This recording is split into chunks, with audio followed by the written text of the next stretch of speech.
You're not wasting production time because the half-hour meeting you're having with the group or an hour meeting with the group, you usually schedule around a break or lunch. Right. I like to bring lunch in for them, and it's a little bit about how I appreciate them being with us and working hard.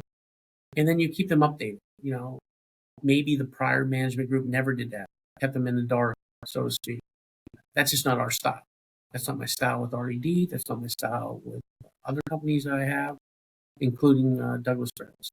So I think, a more informed employee, they feel like they're part of the team.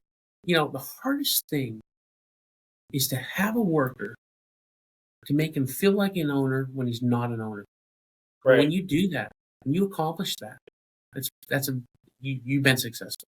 Because eventually that person may be an owner, but they treat their job like they are an owner. Right. And that's important.